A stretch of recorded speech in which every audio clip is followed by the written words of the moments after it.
Y aquí estamos de regreso en el taller de Periodismo Científico, Salud Global y Comunicación 2021. Esta es nuestra segunda conferencia magistral y el título de esta conferencia es El valor de la vacunación familiar. Estará a cargo del doctor Javier Castellanos. Él es pediatra e infectólogo en medicina infantil especializada.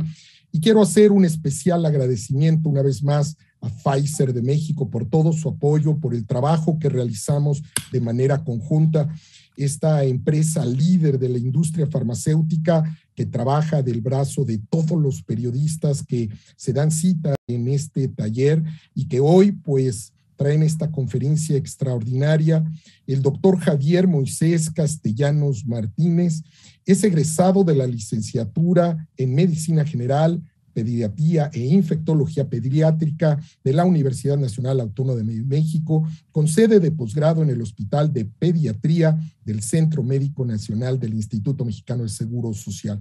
Fue varios años profesor titular de la especialidad de pediatría en el Hospital de Ginecopediatría del Instituto Mexicano del Seguro Social en León, Guanajuato, donde también se desempeñó como pediatra, infectólogo, jefe de urgencias y jefe de pediatría en distintos momentos. Fue también jefe de servicio de pediatría y subdirector de servicios clínicos del Hospital Regional de Alta Especialidad del Bajío. Actualmente trabaja como pediatra e infectólogo en medicina infantil especializada de León y médica campestre. Es responsable del programa de prevención y control de infecciones en albadiálisis y trasplantes en León, Guanajuato. Es miembro de diversas asociaciones médicas y ha participado en innumerables conferencias. Tiene varias publicaciones en el área de las enfermedades infecciosas y el campo de la epidemiología hospitalaria. Así que, doctor, bienvenida a tu conferencia, tienes el uso de la palabra y muchas gracias por estar con nosotros en este día. Pues al contrario, en verdad me siento agradecido con los organizadores de este taller, agradecido con la Universidad Nacional, que es mi alma mater, agradecido con Pfizer, y en verdad me siento honrado de dirigirme a un auditorio que no lo he hecho antes, quiero ser muy claro, un auditorio especial, y no por hacerles la barba, sino porque son periodistas y que están teniendo este taller especial de capacitación en la divulgación del conocimiento científico. Creo que hace mucha falta en México y en el mundo esta área de personas que puedan comunicarse con el público mucho mejor de lo que lo hacemos la mayoría de los médicos, que sean capaces de entender, de interpretar y de transmitir la información y el conocimiento científico. Así es de que en verdad me siento muy honrado y pues iniciamos. Vamos a empezar hablando del valor de la vacunación. El valor de la vacunación para todos, el valor de la vacunación familiar, y esto quiere decir de absolutamente todas las personas, de todo el mundo. Quiero empezar con este mensaje. A excepción del agua limpia, ningún otro factor, ni siquiera los antibióticos, ha ejercido un efecto tan importante en la reducción de la mortalidad. Como periodistas, pues tendrán que saber, yo como usuario, como médico, como me precio de dedicarme a la ciencia, pues también tengo que saber de dónde sale esta aseveración que parece sencilla, que parece general, pero realmente las vacunas han sido un factor tan importante. Por lo menos lo dice la Organización Mundial de la Salud en este documento que ustedes pueden ver a la derecha, pero si lo leemos está referido a este libro, a esta publicación del doctor Plotkin, que ha sido durante muchas décadas un referente de la vacunación en el mundo. Entonces, habremos de creerlo. Y para esto quiero empezar, decir, pues sí, es cierta la aseveración, ¿cómo podemos saberlo? Porque lo dice la OMS, porque lo dice el doctor Plotkin, pues eso desde luego tiene mucho valor. Pero ¿qué más? ¿Cómo me cayó el 20? ¿Cómo me fui convenciendo de que efectivamente esto es cierto? Y vamos a hacer un poco de historia. Y perdón aquí el tono a lo mejor un poquito coloquial de la plática, un poquito anecdótico, pero vamos a hacer un poco de historia. Pero quiero aclarar, vamos a empezar con mi propia historia. Esta es la Ciudad de México, el Hospital de Pediatría del Centro Médico Nacional, del Instituto Mexicano del Seguro Social. Estamos en 1984, este hospital ya no existe, y estoy en el 5º año de la residencia, la especialización en infectología pediátrica. Uno de los médicos adscritos al servicio y a la unidad de investigación clínica en enfermedades infecciosas y parasitarias que existía en este hospital, me pide que revise los expedientes de los niños que se dieron de alta durante los 12 meses previos, durante un año, con el diagnóstico de meningoencefalitis bacteriana, y la intención era evaluar la frecuencia y la severidad de las secuelas auditivas, es decir, los niños que se egresaban vivos, que por fortuna eran la mayor parte después de meningitis, muchos tenían diferentes tipos de secuelas, convulsiones, problemas de aprendizaje, de motilidad, etcétera, etcétera, pero una de ellas también eran las secuelas auditivas. Y en algún momento se empezó a evaluar de rutina la audición y queríamos saber qué tanto estaban afectados.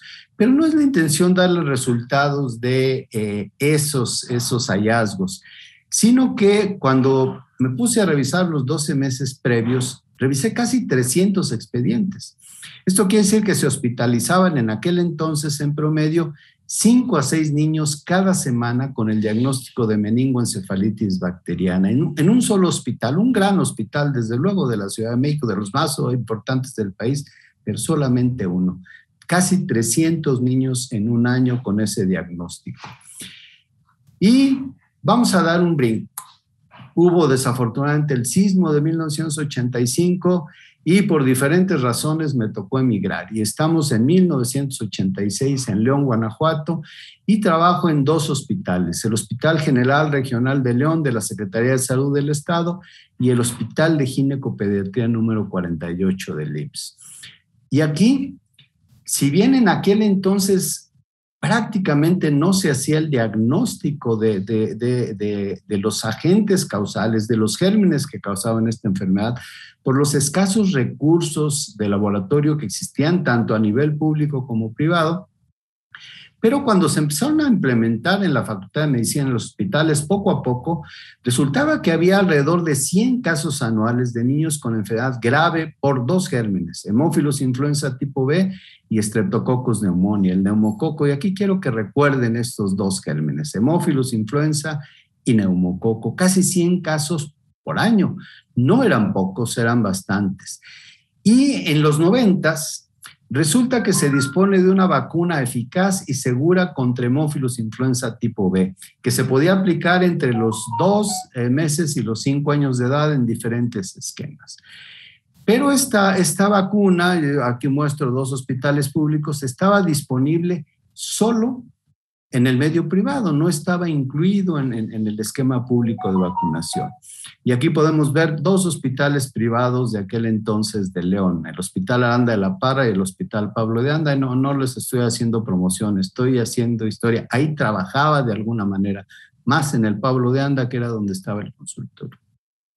Al disponer de una vacuna eficaz, pues lo primero que hice fue vacunar a mis hijos, estaban en la edad, y empezar a promoverla de manera generalizada en todos mis pacientes. Yo había visto muchos casos de meningitis, estaba viendo casos en León, en los hospitales públicos, y yo quería vacunar a todos los niños.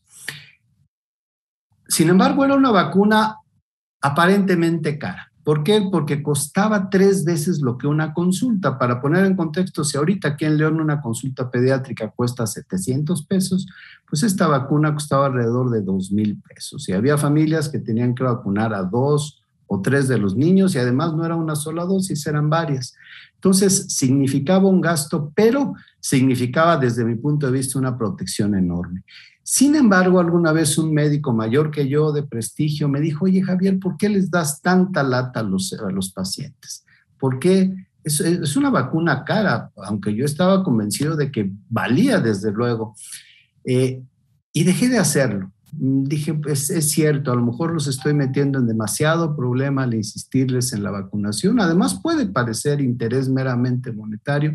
Y empecé a ofrecerla de manera selectiva, solamente a aquellas familias o aquellas personas que yo veía que podían tener la posibilidad económica sin problema de vacunar a sus hijos. Y dejé de hacerlo para los demás.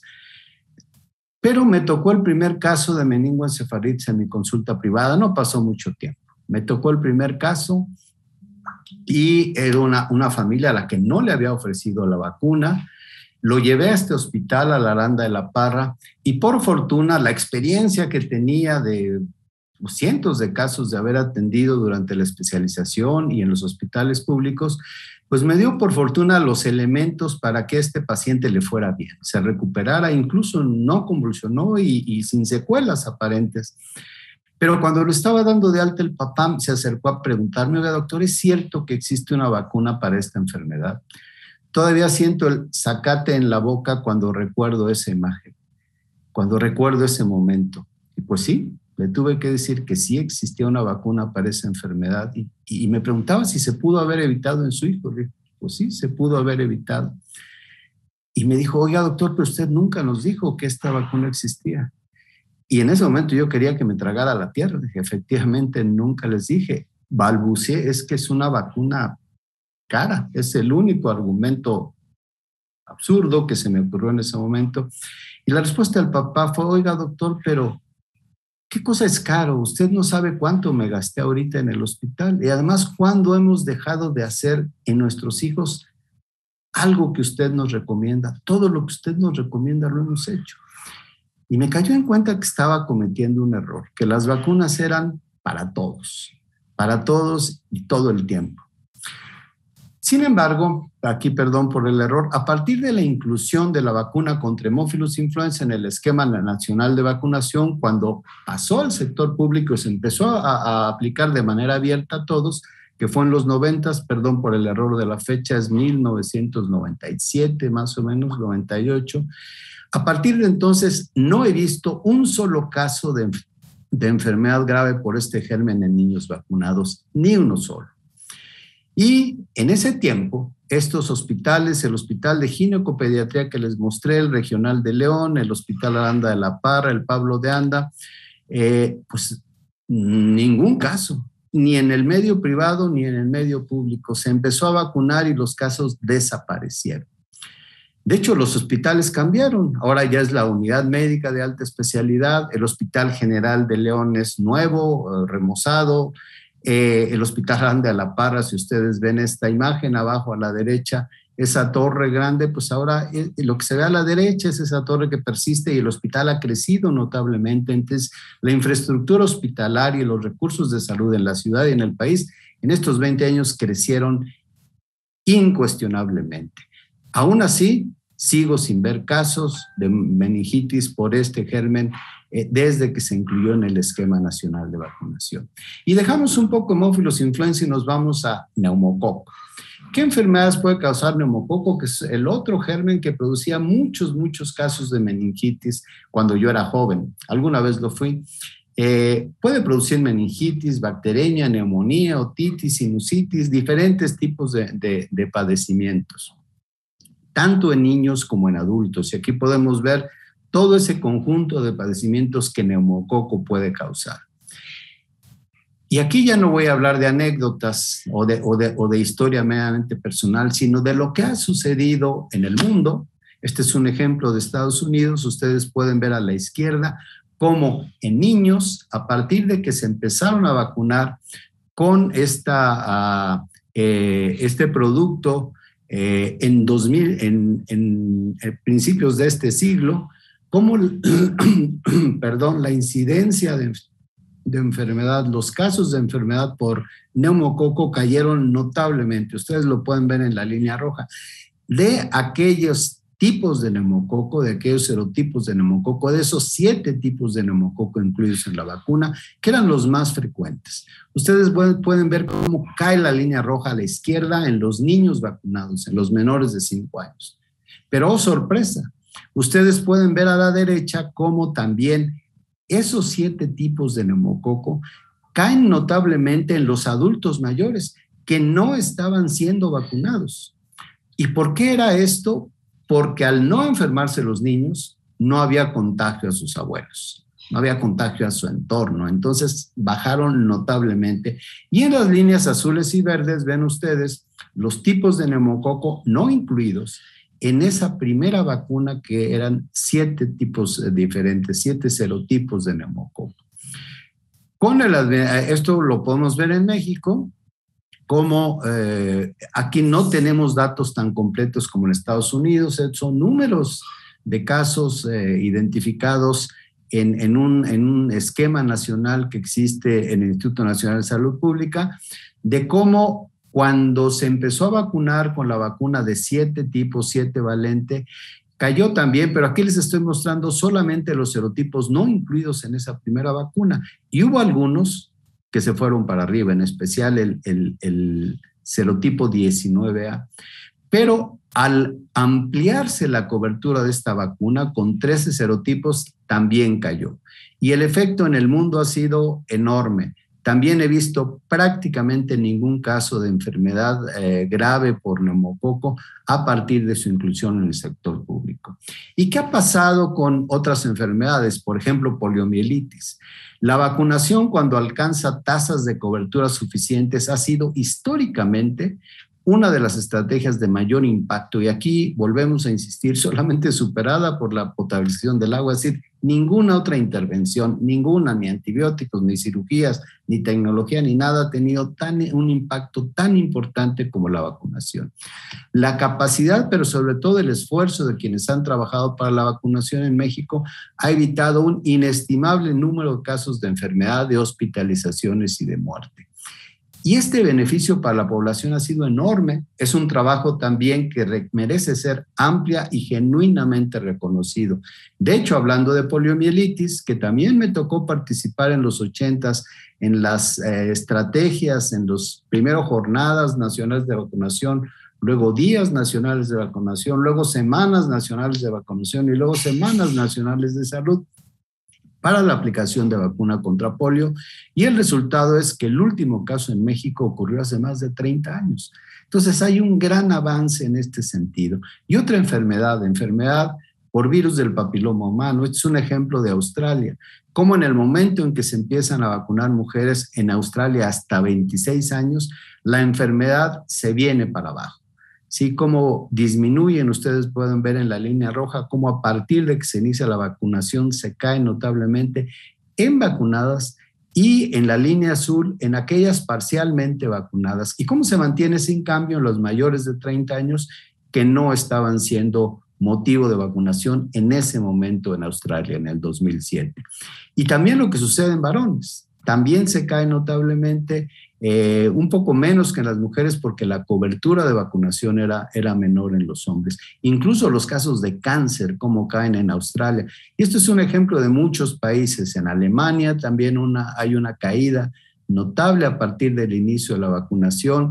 En Bélgica ustedes pueden ver también cómo la frecuencia de vacunados contra no vacunados es muy diferente. Es decir, la gran mayoría de los casos ocurren en personas no vacunadas. Aquí pueden ver de este número de casos, de 435 de verrugas genitales, que también puede producir el virus de papiloma humano, la gran mayoría ocurren en mujeres no vacunadas y unas poquitas en mujeres vacunadas. Pero ¿qué ha pasado con las coberturas de vacunación durante la pandemia de COVID-19? Este es un mensaje. Uno de los legados de COVID-19 puede incluir la resurgencia de otras enfermedades que son asesinos, así está la palabra, como sarampión y como polio, que se han controlado muy bien. ¿Y por qué? ¿Qué ha ocurrido con las coberturas de vacunación a partir del mes de enero del año pasado? ¿Qué implicaciones tiene esta situación asociada a la pandemia de COVID-19? ¿Qué podemos y qué debemos hacer? Desde las primeras semanas de la pandemia, diversos organismos en el mundo y en los diferentes países han elaborado guías y recomendaciones para tratar de limitar el impacto negativo de la pandemia sobre los programas de vacunación en diferentes países. Así la OMS desde marzo del año pasado, publicó sus guías para tratar de que estas coberturas de vacunación no se cayeran, que era un peligro que se veía venir, algo que se veía suceder. Sin embargo, desafortunadamente ocurrió. Las coberturas de vacunación se fueron para abajo. Ustedes pueden ver aquí, por ejemplo, en Estados Unidos, cómo la actualización de vacunación disminuyó notablemente, en especial en los niños menores de 2 años de edad. Aquí podemos ver cómo la vacunación contra sarampión se cayó impresionantemente en los Estados Unidos a partir del año pasado, que además tienen cada vez una actitud antivacunas más notable. También sucedió en Latinoamérica, las coberturas de vacunación se fueron hacia abajo, no tanto quizá como esa de Estados Unidos, pero ¿qué pasó en México? Aquí estamos viendo no la cobertura de vacunación para alguna enfermedad específica, sino los niños que tienen esquemas completos y que no les falta ninguna dosis por grupos de edad a lo largo de algunos años. Y podemos ver cómo los niños con esquemas completos, en especial los más pequeños, que son las columnas azul y naranja, se cae impresionantemente también. Ustedes lo pueden ver ahí durante el año pasado, se fue para abajo. Ahí están las referencias en donde está obtenida esta información. Referencias confiables, referencias públicas, referencias fácilmente accesibles. La cobertura de vacunación en México se fue para abajo notablemente durante el año pasado. Aquí podemos ver también con esa referencia que ustedes pueden consultar en ese enlace electrónico, como el esquema básico en niños de 12 a 23 meses en el lado izquierdo, las 14 vacunas, apenas el 17.2% de los niños tenían las 14 completas, ¿sí? Aquí contamos no 14 piquetes, sino, por ejemplo, la vacuna pentavalente, pues son 5 padecimientos y se incluyen todos, ¿no? Entonces, solamente el 17 estaban impecablemente vacunados. Quiere decir que más del 80% no lo estaban. Y a la derecha vemos en niños mayores, de 48 a 59 meses, casi el 50% les faltaba por lo menos alguna vacuna y en algunos casos mucho más. Entonces, en México también cayó notablemente. ¿Qué implicaciones tiene? ¿Qué podemos hacer? Aquí podemos ver cómo se ha caído la incidencia de diferentes enfermedades a lo largo del tiempo. La tosferina disminuyó 87%, hemófilos influenza tipo B, que comentábamos al principio, 97%, influenza, rabia, tétanos, hepatitis B, donde veamos la incidencia, los casos de enfermedad han disminuido notablemente en las últimas 2 o 3 décadas en México, sin duda gracias a la vacunación. Pero aquí hay un riesgo. Para que no resurjan las enfermedades necesitamos tener coberturas muy altas. Por ejemplo, de sarampión estamos más de 90%, de tosferina más de 90%, de paperas más de 90%. Si las coberturas y la proporción de vacunados no alcanza esas cifras, el riesgo de que la enfermedad resurja crece notablemente. Y necesitamos coberturas muy buenas que en muchos sentidos, en muchas poblaciones y en muchos grupos en este momento no tenemos. Así es de que el riesgo es alto. Aquí podemos ver los casos de sarampión, cómo han ocurrido en México en las últimas épocas, fundamentalmente en no vacunados, ¿no? 80 o quizá 90%. Esto es lo que han hecho otros países, por ejemplo en Madrid, como desde el año pasado, con estrategias sólidas, claras y bien implementadas, mejoraron sus coberturas de vacunación que también habían caído durante los primeros meses. Una de las maneras son esquemas acelerados. Lograr la cobertura que nos permita alcanzar las coberturas necesarias en el menor tiempo posible. Lograr una eficacia que no sea menor a la de los esquemas originales en calidad, en duración y mantener la misma seguridad, es decir, que no haya más efectos adversos. Y estos esquemas acelerados están bien descritos, existen, se pueden llevar a cabo. Aquí podemos ver nada más un ejemplo de esquemas acelerados contra hepatitis A y B en personas que iban a viajar ya casi para salir, se están vacunando, se les daban esquemas acelerados y los resultados son bastante buenos, prácticamente iguales a los esquemas tradicionales y se logran en un periodo más corto. Aquí nada más es una tabla muy grande, pero está definido incluso en los documentos en México, este es un documento oficial de la Secretaría de Salud, los intervalos mínimos entre dosis, que en muchos casos son casi la mitad de los intervalos usuales. Por ejemplo, si se vacuna el niño contra rotavirus, en vez de esperar 2 meses para la siguiente dosis, puede esperar solo 4 semanas y la eficacia vacunal es esencialmente la misma y los efectos adversos no son mayores. Entonces, podemos utilizar esquemas acelerados, es una alternativa. ¿Qué limitaciones o desventajas tiene? Pues dificultades en la implementación. Hay que cambiar todo el chip que tenemos todos para que pudiéramos implementarlo. Puede haber causa de confusión entre el personal sanitario, así como entre pacientes y familiares que vivimos todos los días, ¿no? Esta mala información, esta desinformación, estos rumores. Entonces, implementarlo puede tener sus complicaciones, aunque desde mi punto de vista podría valer mucho la pena. También generación de dudas en cuanto a eficacia y seguridad, son legítimas, cualquiera la tendría, aunque nada más habría que acudir a los estudios, a las publicaciones, a las evaluaciones, para ver que en los esquemas acelerados la eficacia y la seguridad se mantienen prácticamente sin cambio. Y además disponer del recurso. Lo vamos a usar a intervalos más cortos, entonces vamos a necesitar esas cantidades en plazos también más cortos, personal e infraestructura. Es decir, puede no ser fácil, pero las ventajas pueden ser buenas. Conclusiones, estamos viendo una situación epidemiológica inédita para nuestras generaciones. Nuestra cultura de vacunación nos ha llevado a avances de gran valor en la salud pública mundial y México ha sido ejemplo en las últimas décadas como un líder en América Latina. Sin embargo, lo estamos perdiendo. Ahora hay países de América Latina que están vacunando mejor que nosotros. Y eso no había sucedido en los 20 años anteriores y ahora sí está pasando desde hace por lo menos 4 o 5 años.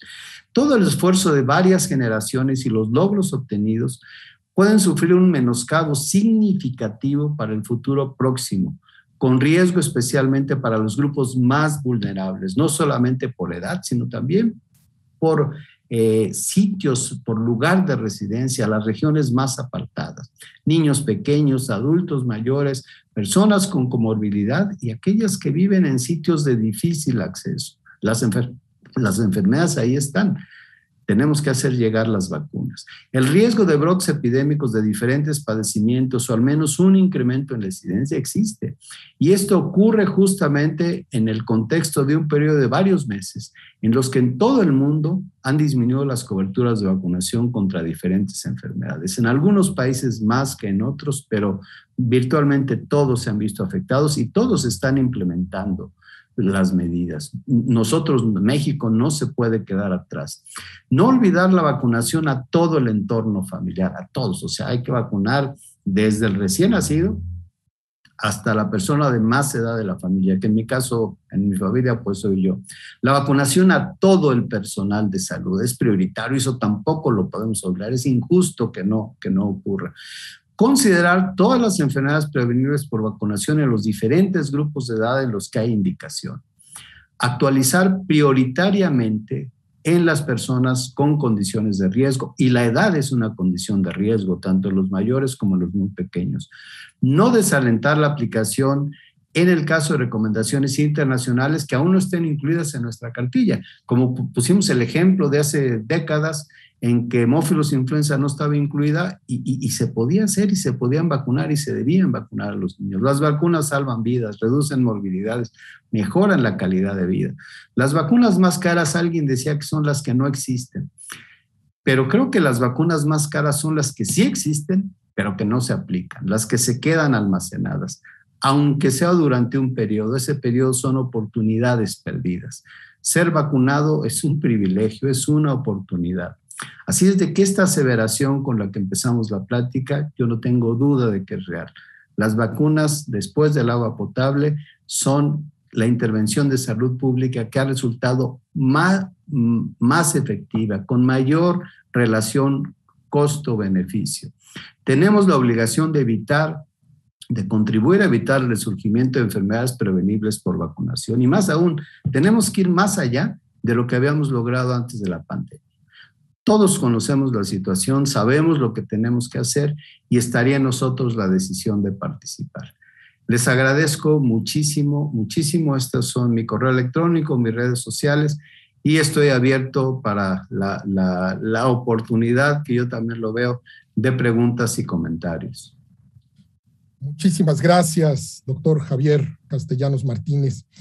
Pues sí, hay muchas preguntas, hay muchas felicitaciones por esta exposición. Le agradecen su testimonio en términos de lo que usted ha vivido, pues en estas circunstancias, pues complejas, esto que nos relataba acerca de pues los cambios que tuvo que hacer y a lo que se ha tenido que enfrentar, y por supuesto este testimonio, por supuesto a todos nos puso la piel de gallina cuando nos relató esta historia del padre que se acercó a hablar con usted acerca de la vacunación de su hijo. Pues bueno, qué importante, qué enorme responsabilidad hay en ese entorno. Le preguntan que el miedo al COVID ha hecho bajar el proceso de vacunación, recomendaciones específicas de su parte y acciones como vacunación móvil o en espacios aislados, poder comunicarle a la población que esto que usted mencionó a lo largo de toda su conferencia es tan importante, el tema de la vacunación familiar. Doctor, tienes la palabra. Pues sí, creo que cada quien debemos participar desde nuestra propia trinchera, ¿no? Y quizá el primero es estar claros, tener muy claro que es un problema, que es un riesgo, y es un riesgo que no es pequeño. Esta caída en las coberturas de vacunación nos puede llevar a tener problemas por enfermedades que estaban razonablemente controladas. ¿Sí? Puede haber un resurgimiento porque necesitamos para muchas de ellas coberturas muy altas. Sí, para sarampión, para tosferina, que los gérmenes ahí están. O sea, el chiste es que encuentren susceptibles y los van a encontrar. Así como COVID encuentra al que no está vacunado, al que no ha enfermado, al susceptible, pues estos otros gérmenes también. Entonces es eso. Participar en la información, en la concientización. Es decir, claro. En el caso de mi audiencia de este día, que reitero es una audiencia muy especial por sus características, pues son justamente comunicadores que saben hacerlo probablemente mejor de lo que, sin duda mejor de lo que lo saben hacer los médicos, transmitir esta información a los entornos. Que las propias personas, las familias, busquen estas oportunidades de vacunación, que no las dejen pasar, que no tengan temor. Desafortunadamente hay enorme cantidad de mitos que hacen que se retrasen, que se pospongan o que de plano no se apliquen. Y como de acuerdo a nuestro trabajo, los trabajos de salud, pues tenemos también que promover en nuestro día a día, revisar esquemas, ver a quién le falta, recomendar, resolver dudas. No es fácil, hay que dedicar tiempo, pero hay que hacerlo. Entonces creo que cada uno deberá tener su papel. Como responsables de salud pública en el país deberán implementar las medidas. ¿Sí? Ahí no me toca participar porque no formo parte de ellos, pero sin duda es indispensable que exista un plan bien estructurado y bien establecido para que las coberturas de vacunación se alcancen. Y esto implica destinar tiempo, destinar recursos, destinar personal, planear, implementar. No es fácil, pero es una responsabilidad ineludible, es algo que se debe hacer. Entonces creo que cada uno desde nuestra trinchera. Doctor, hay dos preguntas, hay muchas más, pero hay dos que no quisiera pasar por alto. Te pediría que las pudiéramos contestar lo más concreto posible. La primera es, desde tu punto de vista, ¿qué enfermedad es la que está en mayor riesgo de convertirse en epidemia por falta de vacunación en un caso como México? Pues si me dan a escoger una, yo diría que sarampión. Exacto. Sarampión es una enfermedad que se requieren coberturas muy altas y que justo antes de la pandemia empezamos a ver un incremento de casos de sarampión en el país.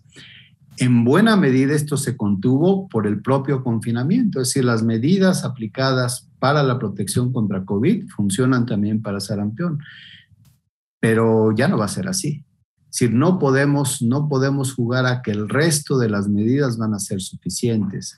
Es un problema. También veo, por ejemplo, neumococo, hemófilos influenza, estos gérmenes que fueron el motivo de inicio de la plática.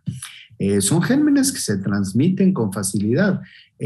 No tenemos números precisos de la incidencia que había antes de la era vacunal pública en nuestro país, pero yo no tengo ninguna duda y puede haber referencias de que entre los dos teníamos fácilmente unos 10,000 casos anuales de enfermedad grave por neumococo, hemófilos influenza, un número considerable. En niños pequeños fundamentalmente, la gran mayoría menores de 5 años, en especial menores de 2 años, y en adultos mayores, ¿no? Como yo para arriba, pero nadie estaba exento. Entonces, yo creo que no podemos dejar fuera ninguna, pero hay enfermedades especialmente graves como estas que acabamos de comentar, ¿no? Y con un potencial de diseminación que no es pequeño, sí encuentran su nicho, y si las coberturas de vacunación no mejoran, lo van a encontrar. Vamos a empezar a tener problemas. Pues ahí está un mensaje, una luz amarilla, y qué bueno que lo mencionamos en este foro, porque pues la replicación de este mensaje seguramente podría ser un llamado a pues mantener la guardia en alto frente a estas dos circunstancias que ahora nos mencionas, doctor. Te preguntan también cuál es el panorama para los niños menores de 12 años ante la falta de la vacuna para COVID. ¿Cuál es tu observación como profesional, sobre todo en este espacio de la sociedad?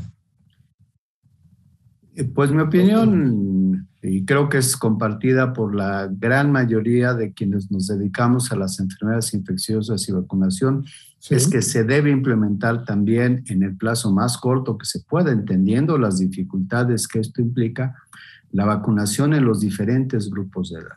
Así como se ha hecho con los adultos, se debe continuar, priorizando, se entiende, de los más grandes a los más pequeños, se entiende por muchas razones, entre otras por la información que se tiene, pero pues hasta ahora tenemos una vacuna aprobada por organismos internacionales para la aplicación en adolescentes, 12 años para adelante, y seguramente en las próximas semanas FDA y otros organismos van a dar también su aprobación de uso de emergencia para menores de 12 años, arriba de 6 años, y no tengo ninguna duda que en los próximos meses va a haber para niños incluso más pequeños. Entonces, la vacunación es un recurso que no se puede soslayar, que no se puede ir a la basura. Aprendimos en la pandemia que la vacuna cara es la que no existe, ahora ya existe. Que no se nos quede en los refrigeradores, porque eso la hace todavía más cara. Doctor Javier Castellanos Martínez, te agradecemos todos los asistentes a este foro, tu participación, agradecerle de manera muy puntual a Pfizer de México, en nombre de la Universidad Nacional Autónoma de México, de las facultades de Medicina, Ciencias y Derecho, y por supuesto del Instituto Global de Comunicación y Expresión Pública, el hecho de que pues hayas estado con nosotros el día de hoy, en esta mañana, un tema fundamental, el valor de la vacunación familiar.